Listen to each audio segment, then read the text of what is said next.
नमस्कार दोस्तों, आप सभी का स्वागत है। तो आज की कहानी का हमारा टॉपिक है पंच परमेश्वर कहानी। पंच परमेश्वर कहानी को मुंशी प्रेमचंद ने लिखा है, जो हिंदी साहित्य के बहुत मशहूर लेखक हैं। उनकी कहानियाँ आम जिंदगी की सच्चाई और इंसानी भावनाओं को बहुत ही सरल और असरदार तरीके से पेश करती है। इस कहानी में बताया गया है कि जब इंसान पंच की कुर्सी पर बैठता है तो उसे अपने दोस्ती और दुश्मनी को भुलाकर सिर्फ सच और इंसाफ का साथ देना चाहिए। यह कहानी ईमानदारी और न्याय की अहमियत को बहुत अच्छे से समझाती है। तो चलिए अब कहानी शुरू करते हैं। तो कहानी कुछ शुरू होती है कुछ इस तरह। जुम्मन शेख और अलगू चौधरी में गाढ़ी मित्रता थी। साझे में खेती होती थी, कुछ लेन देन में भी साझा था। एक को दूसरे पर अटल विश्वास था।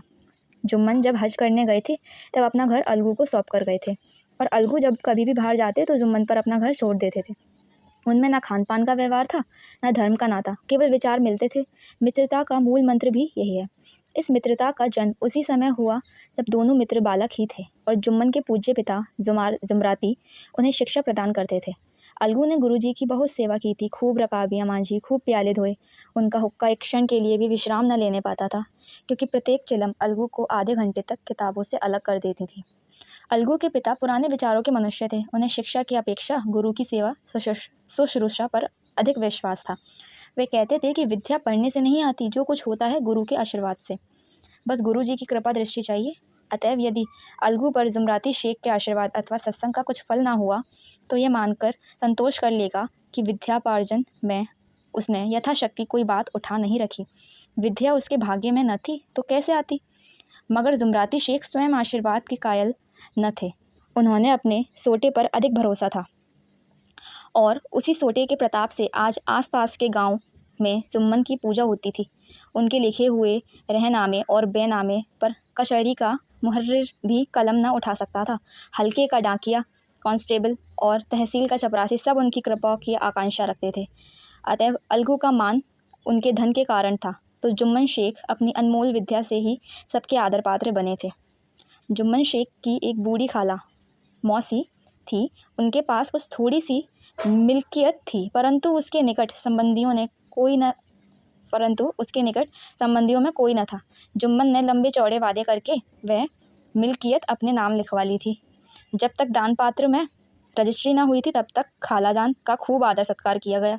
उन्हें खूब स्वादिष्ट पदार्थ खिलाए गए, हलवे पुलाव की वर्षा सी की गई। पर रजिस्ट्री की मोहर ने इन खातिरदारियों पर भी मानो मोहर लगा दी। जुम्मन की पत्नी करीमन रोटियों के साथ कड़वी बातों के कुछ तेज तीखे सालन भी देने लगी। जुम्मन शेख भी निष्ठुर हो गए। अब बेचारी खालाजान को प्राय नित्य ही ऐसी बातें सुननी पड़ती थी। बुढ़िया ना जाने कब तक जाएगी, 2 दिन बीघे ऊसर कर क्या दे दिया, मानो मूल ले लिया है। बघारी दाल के बिना रोटियां नहीं उतरती। जितना रुपया इसके पेट में झोंक चुके उतने से तो अब तक गाँव मूल लेते। कुछ दिन खालाजान ने सुना और सहा, पर जब ना सहा गया तो जुम्मन ने शिकायत की। जुम्मन ने स्थानीय कर्मचारी गृहस्वामी के प्रबंध में दखल देना उचित ना समझा। कुछ दिन तक और यो ही रो धोकर काम चल रहा। अंत में एक दिन खाला ने जुम्मन से कहा, बेटा तुम्हारे साथ मेरा निर्वाह ना होगा, तुम मुझे रुपए दे दिया करो, मैं अपना पका खा लूँगी। जुम्मन ने घृष्टता के साथ उत्तर दिया, रुपये क्या यहाँ फलते हैं। खाला ने नम्रता से कहा, मुझे कुछ रूखा सूखा चाहिए भी कि नहीं। जुम्मन ने गंभीर स्वर से जवाब दिया, तो कोई यह थोड़ी ही समझा था कि तुम मौत से लड़कर आ गई हो। खाला बिगड़ गई। उन्होंने पंचायत करने की धमकी दी। जुम्मन हंसे। जिस तरह कोई शिकारी हिरन को जाल की तरफ जाते देखकर मन ही मन हंसता है, वह बोले, हाँ ज़रूर पंचायत करो, फैसला हो जाए, मुझे भी ये रात दिन की खटपट पसंद नहीं है। पंचायत में किसकी जीत होगी, इस विषय में जुम्मन को कुछ भी संदेह न था। आसपास के गाँव में ऐसा कौन था जो उसके अनुग्रह का ऋणी न हो। ऐसा कौन था जो उसको शत्रु बनाने का साहस कर सके। किसमें इतना बल था जो उसका सामना कर सके। आसमान के फरिश्ते तो पंचायत करने आवेंगे नहीं।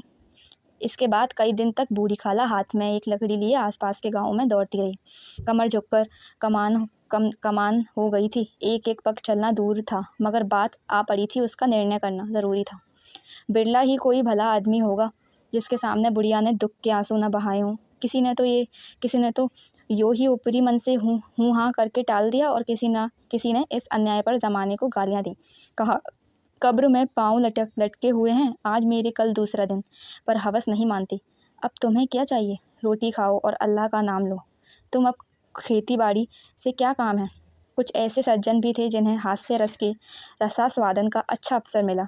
झुकी हुई कमर, पोपला मुंह, सन के से बाल, इतनी सामग्री एकत्र हो तब हंसी क्यों ना आवे। ऐसे न्यायप्रिय, दयालु, दीन वत्सल पुरुष बहुत कम थे जिन्होंने उस अबला के दुखड़े और गौर से सुना हो और उसको सांत्वना दी हो। चारों ओर से घूम घूम कर बेचारी अलगू चौधरी के पास आई, लाठी पटक दी और दम लेकर बोली, बेटा तुम भी दम भर के लिए मेरी पंचायत में चले आना। अलगू, मुझे बुलाकर क्या करोगी? कई गांवों के आदमी तो आवेंगे ही। खाला, अपनी विपत तो सबके आगे रो आई, अब आने न आने का अख्तियार उनको है। अलगू बोला, यूँ आने का आ जाऊंगा मगर पंचायत में मुंह ना खोलूंगा। खाला बोली, क्यों बेटा? अलगू बोला, अब इसका क्या जवाब दूं? अपनी खुशी, जुम्मन मेरा पुराना मित्र है, उससे बिगाड़ नहीं कर सकता। खाला बोली, बेटा क्या बिगाड़ के डर से ईमान की बात ना कहोगे?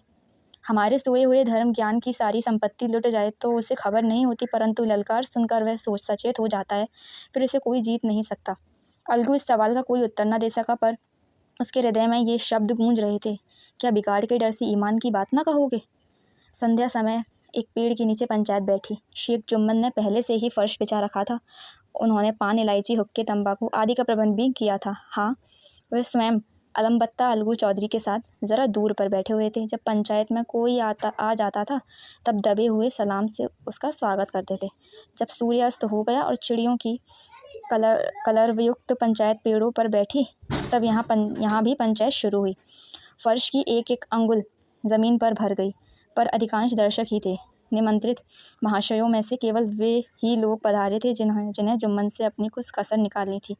एक कोने में आग सुलग रही थी। नाई ताबड़तोड़ चिलम भर रहा था। यह निर्णय करना असंभव था कि सुलगते हुए उपलों से अधिक धुआं निकलता था या चिलम के दमों से। लड़के इधर उधर दौड़ रहे थे, कोई आपस में गाली गलौज करते और कोई रोते थे। चारों तरफ कोलाहल मच रहा था। गांव के कुत्ते इस जमाव को भोज समझकर झुंड के झुंड जमा हो गए थे। पंच लोग बैठ गए तो बूढ़ी खाला ने उनसे विनती की, पंचों, आज 3 साल हुए मैंने अपनी सारी जायदाद अपने भांजे जुम्मन के नाम लिख दी थी। इसे आप लोग जानते ही होंगे। जुम्मन ने मुझे हयात रोटी कपड़ा देना कबूल किया। साल भर तो मैंने इसके साथ रो धोकर काटा, पर अब रात दिन का रोना नहीं सहा जाता। मुझे न पेट की रोटी मिलती, न तन का कपड़ा। बेकस बेवा हूँ, कचहरी दरबार नहीं कर सकती। तुम्हारे सिवा और किसको अपना दुख सुनाऊँ? तुम लोग जो राह निकाल दो उसी राह पर चलूँ। अगर मुझ में कोई ऐब दिखे तो मेरे मुंह पर थप्पड़ मारो। जुम्मन ने बुराई देखो तो उसे समझाओ क्यों एक बेकस की आ लेता है। मैं पंचों का हुक्म सिर माथे पर चढ़ाऊंगी। रामधन मिश्र, जिनके कई असामियों को जुम्मन ने अपने गांव में बसा लिया था, बोले, जुम्मन मियाँ, किसे पंच बत्ते हो? अभी से इसका निपटारा कर लो, फिर जो कुछ पंच कहेंगे वही मानना पड़ेगा। जुम्मन को इस समय सदस्यों में विशेषकर वे ही लोग देख पड़े जिनसे किसी न किसी कारण उनका वैमनस्य था। जुम्मन बोले, पंचों का हुक्म अल्लाह का हुक्म। खाला जान जिसे चाहें उसे बदे, मुझे कोई उज्र नहीं। खाला ने चिल्लाकर कहा, अरे अल्लाह के बंदे, पंचों का नाम क्यों नहीं बता देता? कुछ मुझे भी तो मालूम हो। जुम्मन ने क्रोध से कहा, अब इस वक्त मेरा मुंह न खुलवाओ। तुम्हारी बन पड़ी है, जिसे चाहो पंच बदो। खाला जान जुम्मन के आक्षेप पर समझ गईं। वे बोली, बेटा खुद से डरो। पंच न किसी के दोस्त होते हैं न किसी के दुश्मन। कैसी बात कहते हो? और तुम्हारा किसी पर विश्वास न हो तो जाने दो। अलगू चौधरी को तो मानते हो, लो मैं उन्हीं को सरपंच बत्ती हूँ। जुम्मन शेख आनंद से फूल उठे, परंतु भावों को छिपाकर बोले, अलगू ही सही, मेरे लिए जैसे रामधन वैसे अलगू। अलगू उस झमेले में फंसना नहीं चाहते थे। वे कन्नी काटने लगे। बोले, खाला तुम जानती हो कि मेरी जुम्मन से गाढ़ी दोस्ती है। खाला ने गंभीर स्वर में कहा, बेटा दोस्ती के लिए कोई अपना ईमान थोड़ी बेचता है। पंच के दिल में खुदा बसता है। पंचों के मुंह से जो बात निकलती है वह खुदा की तरफ से निकलती है। अलगू चौधरी सरपंच हुए। रामधन मिश्र और जुम्मन के दूसरे विरोधियों ने बुढ़िया को मन में बहुत कोसा। अलगू चौधरी बोले, जुम्मन शेख, हम और तुम पुराने दोस्त हैं। जब काम पड़ा तुमने हमारी मदद की और हम भी जो कुछ बन पड़ा तुम्हारी सेवा करते रहे। मगर इस समय तुम और बूढ़ी खाला दोनों हमारी निगाह में बराबर हो। तुमको पंचों से जो कुछ अर्ज करनी हो करो। जुम्मन को पूरा विश्वास था कि बाजी मेरी है। अलगू यह सब दिखावे की बातें कर रहा है। अतएव शांत चित्त होकर बोले, पंचों, 3 साल हुए खाला जान ने अपनी जायदाद मेरे नाम हिब्बा कर दी थी। मैंने उन्हें तो हयात खाना कपड़ा देना कबूल किया था। खुदा गवाह है, आज तक मैंने खाला जान को कोई तकलीफ़ नहीं दी। मैं उन्हें अपनी माँ के समान समझता हूँ, उनकी खिदमत करना मेरा फ़र्ज़ है। मगर औरतों में ज़रा अनबन रहती है, उसमें मेरा क्या बस है। खाला जान मुझसे महावर खर्च अलग मांगती हैं। जायदाद जितनी है वह पंचों से छिपी नहीं है। उससे इतना मुनाफा नहीं होता कि महावर खर्च दे सकूं। इसके अलावा हिब्बानामे में महावर खर्च का कोई जिक्र नहीं तो मैं भूलकर भी इस झमेले में न पड़ता। बस मुझे यही कहना है आइंदा पंचों का आखित्यार है, जो फैसला चाहे करे। अलगू चौधरी को हमेशा कचहरी से काम पड़ता था, अतः वह पूरा कानूनी आदमी था। उसने जुम्मन से जिरह शुरू की। एक एक प्रश्न जुम्मन के हृदय पर हथौड़े की चोट की तरह पड़ता था। रामधन मिश्र इन प्रश्नों पर मुग्ध हुए जाते थे। जुम्मन चकित थे कि अलगू को क्या हो गया है। अभी अलगू मेरे साथ बैठा हुआ कैसी कैसी बातें कर रहा था। इतनी देर में ऐसी काया पलट हो गई कि मेरी जड़ खोदने पर तुला हुआ है। ना मालूम था कब की कसर ये निकाल रहा है कि इतने दिनों की दोस्ती कुछ भी काम ना आवेगी। जुम्मन शेख तो इसी संकल्प विकल्प में पड़े हुए थे कि इतने में अलगू ने फैसला सुनाया। जुम्मन शेख, पंचों ने इस मामले पर विचार किया। उन्हें यह नीति संगत मालूम होता है कि खालाजान को महावर खर्च दिया जाए। हमारा विचार है कि खाला की जायदाद से इतना मुनाफा अवश्य होता है कि महावर खर्च दिया जा सके। बस यही हमारा फैसला है। अगर जुम्मन को खर्च देना मंजूर ना हो तो हिब्बानामा रद्द समझा जाए। यह फैसला सुनते ही जुम्मन सन्नाटे में आ गए। जो अपना मित्र हो वह शत्रु का व्यवहार करे और गले पर छुरी फेरे। इस समय के हेर फेर के सिवा और क्या कहें। जिस पर पूरा भरोसा था उसने समय पड़ने पर धोखा दिया। ऐसे ही अवसरों पर झूठे सच्चे मित्रों की परीक्षा की जाती है। यही कलयुग है की दोस्ती है। अगर लोग ऐसे कपटी धोखेबाज ना होते तो देश में आपत्तियों का प्रकोप क्यों होता। ये हैजा, प्लेग आदि व्याधियां दुष्कर्मों के ही दंड हैं। मगर रामधन मिश्र और अन्य पंच अलगू चौधरी की इस नीति परायणता की प्रशंसा जी खोलकर कर रहे थे। वह कहते थे, इनका नाम पंचायत है, दूध का दूध और पानी का पानी कर दिया। दोस्ती दोस्ती की जगह है, किंतु धर्म का पालन करना मुख्य है। ऐसे ही सत्यवादियों के बल पर पृथ्वी ठहरी है, नहीं तो वे कब की रसातल को चली जाती। इस फैसले ने अलगू और जुम्मन की दोस्ती की जड़ हिला दी। अब वे साथ साथ बातें करते नहीं दिखाई देते। इतना पुराना मित्रता रूपी वृक्ष सत्य का एक झोंका भी न सह सका। सचमुच वह बालू की ही जमीन पर खड़ा था। उनमें अब शिष्टाचार अधिक व्यवहार होने लगा। एक दूसरे के अब भगत ज़्यादा करने लगे। वे मिलते जुलते थे मगर उसी तरह जैसे तलवार से ढाल मिलती है। जुम्मन के चित्त में मित्र की कुटिलता आठों पहर खटका करती थी। उसे हर घड़ी ये चिंता रहती थी कि किसी तरह बदला लेने का अवसर मिले। अच्छे कामों का सिद्धि में बड़ी देर लगती है, पर बुरे कामों की सिद्धि में यह बात नहीं होती। जुम्मन को भी बदला लेने का अवसर जल्द ही मिल गया। पिछले साल अलगू चौधरी बटेसर से बैलों की एक बहुत अच्छी गोई मोल लाए थे। बैल पछाई जाति के सुंदर बड़े बड़े सींगों वाले थे। महीनों तक आसपास के गांव के लोग दर्शन करते रहे। देवयोग से जुम्मन की पंचायत के 1 महीने बाद इस जोड़ी का एक बैल मर गया। जुम्मन ने दोस्तों से कहा, यह दगाबाजी की सज़ा है। इंसान सब्र भले ही कर जाए, पर खुदा नेक वो बंदे सब देखता है। अलगू को संदेह हुआ कि जुम्मन ने बैल को विष दिला दिया है। चौधराइन ने भी जुम्मन पर ही इस दुर्घटना का दोषारोपण किया। उसने कहा, जुम्मन ने कुछ करा दिया है। चौधराइन और करीमन में इस विषय पर एक दिन खूब ही विवाद हुआ। दोनों देवियों ने शब्द बाहुल्य की नदी बहा दी। व्यंग, विकृति, अन्योक्ति और उपमा आदि अलंकारों में बातें हुई। जुम्मन ने किसी तरह शांति स्थापित की। उन्होंने अपनी पत्नी को डांट डपटकर समझा दिया। वह उसे उस रणभूमि से हटा भी ले गए। उधर अलगू चौधरी ने समझाने बुझाने का काम अपने तर्कपूर्ण सोटे से लिया। अब अकेला बैल किस काम का। उसका जोड़ा बहुत ढूंढा गया पर न मिला। निदान यह सलाह ठहरी कि इसे बेच डालना चाहिए। गाँव में एक समझू साहू थे। वह इक्का गाड़ी हाँकते थे। गाँव के गुड़ घी लाद कर मंडी ले जाते। मंडी से तेल नमक भर लाते और गाँव में बेचते। इस बैल पर उनका मन लहराया। उन्होंने सोचा कि बैल हाथ लगे तो दिन भर में बेखटके 3 खेप हो। आजकल तो एक ही खेप में लाले पड़ रहे हैं। बैल देखा, गाड़ी में दौड़ाया, बाल भौरी की पहचान कराई, मोल तोल किया और उसे लाकर द्वार पर बांध दिया। 1 महीने में दाम चुकाने का वादा ठहरा। चौधरी को भी गरज थी ही घाटे की परवाह न की।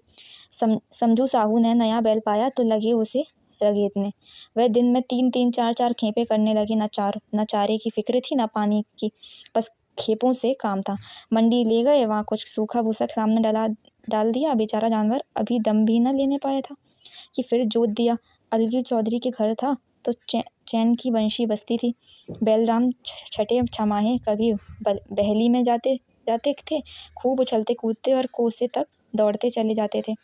वहाँ बैलराम का राबित था, साफ पानी, डली हुई अरहर की दाल और भूसे के साथ खाली, और यही नहीं, कभी कभी घी का स्वाद भी चखने को मिल जाता था। शाम सवेरे एक दिन खरारे करता, पहुँचता और सहलाता था। कहाँ वह सुख चैन, कहाँ वह सुख चैन, कहाँ ये आठों पैर की खपत। महीने भर की मैं वह पिस्सा गया। इक्के का जुआ देखते ही उसका लहू सूख जाता था। एक एक पग चलना दूभर था, हड्डियां निकल आई थी, पर था वह पानीदार मार की बर्दाश्त न थी। एक दिन चौथी खेप में साहू जी ने दूना बोझ लादा। दिन भर का थका जानवर, पैर न उठते थे, पर साहू जी कोड़े फटकारने लगे। बस फिर क्या था, बैल कलेजा तोड़कर चला। कुछ दूर दौड़ा और चाहा कि ज़रा दम ले लूं, पर साहू की जो जल्दी पहुंचने की फिक्र थी, अतएव उन्होंने कई कोड़े बड़ी निर्दयता से फटकारे। बैल ने एक बार फिर जोर लगाया, पर अब की बार शक्ति ने जवाब दे दिया। वह धरती पर गिर पड़ा और ऐसा गिरा कि फिर न उठ पाया। साहू जी ने बहुत पीटा, टांग पकड़कर खींचा, नथनों में लकड़ी ठूस दी, पर कहीं मृतक भी उठ सकता है। तब साहू जी को कुछ शक हुआ। उन्होंने बैल को गौर से देखा, खोलकर अलग किया और सोचने लगे कि गाड़ी कैसे घर पहुंचे। बहुत चीखे चिल्लाए, पर देहात का रास्ता बच्चों की आँख की तरह सांझ होते ही बंद हो जाता है। कोई नजर न आया, आसपास कोई गांव भी न था। मारे क्रोध के उन्होंने मरे हुए बैल पर और दुर्रे लगाए और कोसने लगे, अब आगे तुझे मरना ही था तो घर पहुंचकर मरता, ससुरा बीच रास्ते में ही मर गया, अब गाड़ी कौन खींचे। इस तरह साहू जी खूब जले भुने। कई बोरे गुड़ और कई पीपे घी उन्होंने बेचे थे। 200-250 रुपये कमाए, कमर में बांधे थे। इसके सिवा गाड़ी पर कई बोरे नमक के थे, अतएव छोड़कर जा भी नहीं सकते थे। लाचार बेचार गाड़ी पर ही लेट गए। वही रत जगह करने की ठान ली। चिलम पी गया, फिर हुक्का पिया। इस तरह साहू जी आधी रात तक नींद को बहलाते रहे। अपनी जान में तो वे जागते ही रहे, पर पौ फटते ही जो नींद टूटी और कमर पर हाथ रखा तो थैली गायब। घबराकर इधर उधर देखा तो कई कनस्तर तेल भी। नदारद अफसोस में बेचारे ने सिर पीट लिया और पछाड़ खाने लगा। प्रातःकाल रोते बिलखते घर पहुँचे साहुआइन ने जब यह बुरी सुनावनी सुनी, तब पहले रोई, फिर अलगू चौधरी को गालियां देने लगी। निगोड़े ने ऐसा कुलक्षणी बैल दिया कि जन्म भर की कमाई लुट गई। इस घटना को हुए कई महीने बीत गए। अलगू जब अपने बैल के दाम मांगते, तब साहू और साहुआइन दोनों ही झल्लाए हुए कुत्ते की तरह चढ़ बैठते और अंड बंड बकने लगते। वाह, यहाँ तो सारे जन की कमाई लुट गई, सत्यानाश हो गया, इन्हें दामों की पड़ी है। मुर्दा बैल दिया था, उस पर दाम मांगने चले हैं। आंखों में धूल झोंकती, सत्यानाशी, बैल गले बांध दिया, हमें निरा पुंगा ही समझ लिया है। हम भी बनिए के बच्चे हैं, ऐसे बुद्धू कहीं और होंगे। पहले जाकर किसी गड्ढे में मुंह धुआओ, तब दाम लेना। न जी मानता हो तो हमारा बैल खोल ले जाओ। महीना भर के बदले 2 महीना जोत लिया, और क्या लोगे। चौधरी के अशुभचिंतकों की कमी न थी। ऐसे अवसरों पर वे भी एकत्र हो जाते और साहू जी के बर्राने की पुष्टि करते, परंतु 150 रुपये से इस तरह हाथ धो लेना आसान न था। एक बार वह भी गर्म पड़े। साहू जी बिगड़कर लाठी ढूंढने घर में चले गए। अब साहुआइन ने मैदान लिया। प्रश्नोत्तर होते होते हाथापाई की नौबत आ पहुंची। साहुआइन ने घर में घुसकर किवाड़ बंद कर ली। शोरगुल सुनकर गांव के भले मानस जमा हो गए। उन्होंने दोनों को समझाया, साहू जी को दिलासा देकर घर से निकाला। वे परामर्श देने लगे कि इस तरह से काम न चलेगा, पंचायत कर लो, जो कुछ तय हो जाए उसे स्वीकार कर लो। साहू जी राजी हो गए। अलगू ने भी हामी भर ली। पंचायत की तैयारियां होने लगी। दोनों पक्षों ने अपने अपने दल बनाने शुरू किए। इसके बाद तीसरे दिन उसी वृक्ष के नीचे पंचायत बैठी। वहीं संध्या का समय था। खेतों में कौए पंचायत कर रहे थे। विवादग्रस्त विषय था ये कि मटर की फलियां पर उनका कोई स्वामित्व है या नहीं, और जब तक यह प्रश्न हल न हो जाए तब तक वे रखवाले के पुकार पर अपनी अप्रसन्नता प्रकट करना आवश्यक समझते थे। पेड़ की डालियों पर बैठी शुक मंडली में यह प्रश्न छिड़ा हुआ था कि मनुष्यों को उन्हें बेमुरैवत कहने का क्या अधिकार है, जब उन्हें स्वयं अपने मित्रों से दगा करने में भी संकोच नहीं होता। पंचायत बैठ गई तो रामधन मिश्र ने कहा, अब देरी क्या है, पंचों का चुनाव हो जाना चाहिए। बोलो चौधरी, किस को पंच बत्ते हो। अलगू ने दीन भाव से कहा, समझू साहू ही चुन ले। समझू खड़े हुए और कड़ककर बोले, मेरी ओर से जुम्मन शेख। जुम्मन का नाम सुनते ही अलगू चौधरी का कलेजा धक धक करने लगा, मानो किसी ने अचानक थप्पड़ मार दिया हो। रामधन अलगू के मित्र थे, वे बात को ताड़ गए। पूछो क्यों चौधरी, तुम्हें कोई उज्र तो नहीं? चौधरी ने निराश होकर कहा, नहीं, मुझे कोई उज्र नहीं। अपने उत्तरदायित्व का ज्ञान बहुधा हमारे संकुचित व्यवहारों का सुधारक होता है। जब हम राह भूलकर भटकने लगते हैं, तब यही ज्ञान हमारा विश्वसनीय पथ प्रदर्शक बन जाता है। पत्र संपादक अपनी शांति कुटी में बैठा हुआ कितनी भ्रष्टता और स्वतंत्रता के साथ अपनी प्रबल लेखनी से मंत्रिमंडल पर आक्रमण करता है, परंतु ऐसे अवसर आते हैं जब वह स्वयं मंत्रिमंडल में सम्मिलित होता है। मंडल के भवन में पग धरते ही उसकी लेखनी कितनी मर्मज्ञ, कितनी विचारशील, कितनी न्यायपरायण हो जाती है। इसका कारण उत्तरदायित्व का ज्ञान है।